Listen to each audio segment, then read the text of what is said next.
Assalamualaikum dan selamat sejahtera. Kami daripada kumpulan D Asas Keusahawanan ingin membentangkan tentang BMC atau lebih dikenali sebagai Business Model Canvas. Saya Muhammad Kuafizani Beramli, nombor matriks E202210304777. Dan saya Muhammad Nabi Ismail Suhaimi, nombor matriks E202210304887. Apa itu BMC ataupun dikenali sebagai Business Model Canvas? BMC ialah sebuah plan bagi perjalanan operasi perniagaan, mengenal pasti sumber pendapatan, sasaran, pelanggan, produk dan kos. Yang kedua, BMC ini adalah satu model yang membantu untuk memahami sifat perniagaan secara sistematik, mudah dan jelas. Dan akhir sekali, memberi gambaran setiap elemen yang berkaitan dengan bisnes bermula daripada pelanggan, rakan kongsi, pasaran, jualan sehinggalah kos pengeluaran.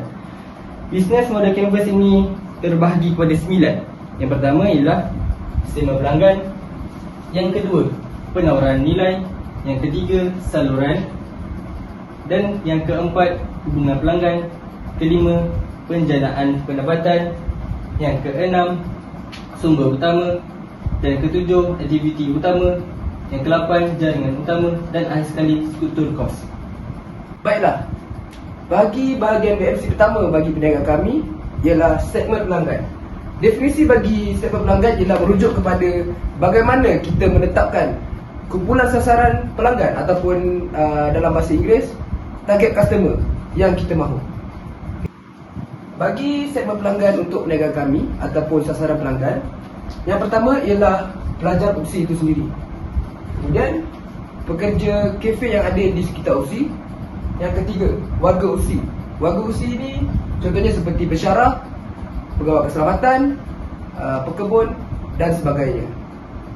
Pasti anda tertanya-tanya, mengapa sasaran kumpulan kami melibatkan warga UPSI?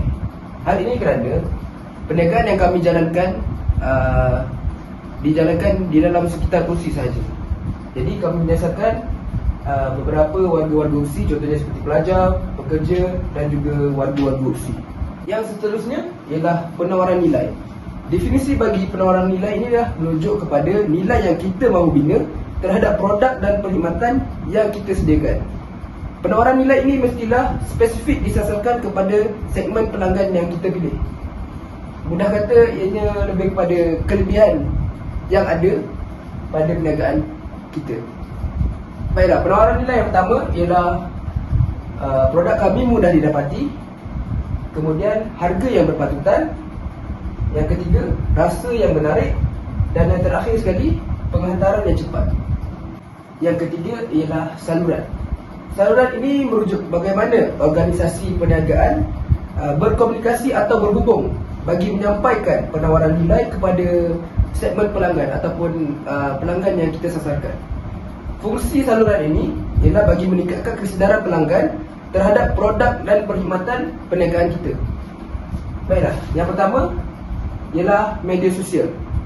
Kita hidup di zaman yang moden, jadi ianya lebih mudah untuk kita siarkan di media sosial kerana hampir kesemua rakyat Malaysia kini menggunakan media sosial sebagai platform untuk mereka berhubung. Yang kedua ialah poster. Ianya kerana poster menggunakan kos yang sedikit dan juga tenaga kerja yang sedikit kerana ianya mudah untuk ditampal di mana-mana dinding ataupun papan kenyataan yang ada di sekitar UPSI. Contohnya seperti di papan kenyataan kolej, fakulti dan sebagainya. Dan yang seterusnya ialah hubungan pelanggan. Apa itu hubungan pelanggan? Hubungan pelanggan ialah merujuk kepada hubungan dengan segmen pelanggan yang diwujudkan oleh organisasi perniagaan. Tujuan utama boleh dijadikan untuk mendapatkan dan mengekalkan pelanggan serta meningkatkan jualan. Hubungan pelanggan yang pertama ialah mesra pelanggan dan yang kedua promosi. Mesra pelanggan adalah kami mempunyai tenaga kerja yang mesra dan ramah kepada setiap warga UPSI. Promosi. Mengapa kami memilih promosi? Ia kerana kami ingin menarik perhatian pelanggan dan mencuri hati pelanggan terhadap produk kami yang kami hasilkan. Yang kelima ialah penjanaan pendapatan. Definisi ini ialah pendapatan daripada pembayaran atas produk dan perkhidmatan dalam satu pembelian urus niaga, atau bahasa mudahnya ialah untuk perniagaan kami.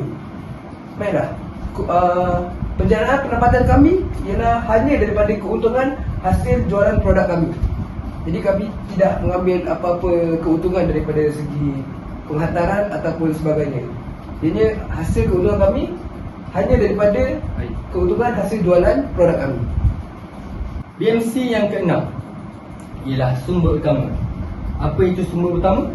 Sumber utama ialah diperlukan dalam perniagaan. Semestinya kami memerlukan bahan mentah dalam produk kami untuk menghasilkan produk kami. Dan yang kedua, penghantaran makanan. Penghantaran makanan bagi memudahkan pelanggan untuk mendapatkan produk kami. Hal ini secara tidak langsung dapat meningkatkan keuntungan produk kami. Dan seterusnya, aktiviti utama. Apakah aktiviti utama yang dijalankan oleh kami? Yang pertama, penyediaan minuman. Kami menyediakan minuman kepada warga-warga UPSI. Seterusnya, penghantaran produk. Aktiviti yang dilakukan oleh kami untuk menjana keuntungan pada produk kami. Yang ke-8 ialah jaringan utama. Jaringan utama ini merupakan ialah siapa kenalan di dalam perniagaan kami. Jaringan utama yang pertama ialah pembekal bahan mentah. Kami perlu mengekalkan hubungan baik dengan pembekal bahan mentah supaya bahan mentah yang kami perlukan sentiasa disalurkan dengan baik dan tidak mempunyai cacat cela ataupun penangguhan daripada segi penghantaran ataupun pembekalan. Jaringan utama yang kedua ialah pelajar ataupun warga UPSI. Contohnya seperti rakan kelas, rakan fakulti yang lain, ataupun rakan serumah ataupun sebilik ataupun mesyarah. Hal ini kerana ianya memainkan peranan untuk menyampaikan bahawa produk kami ini sama ada ia berkualiti ataupun tidak. Akhir sekali ialah struktur kos. Struktur kos ini merupakan segala benda yang melibatkan kos dalam perniagaan kami. Yang pertama ialah bahan mentah.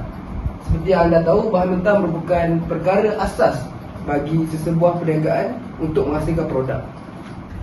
Yang kedua ialah gaji pekerja. Hal ini kerana ianya untuk meningkatkan motivasi setiap pekerja bagi menghasilkan produk yang lebih baik dan juga berkualiti tinggi. Yang ketiga ialah kos penghantaran. Ianya merangkumi seperti duit minyak pengangkutan untuk melakukan penghantaran ataupun untuk melakukan penyelenggaraan terhadap pengangkutan yang kami gunakan untuk menghantar produk kami kepada pelanggan-pelanggan yang kami sayangi. Kedah Kepekansari beli semasa di Kota Tinggi. Selesai sudah tugas diberi, di lain masa kita bersua lagi. Sekian saja pembentangan daripada kami, Kumpulan D. Assalamualaikum, sekian, terima kasih.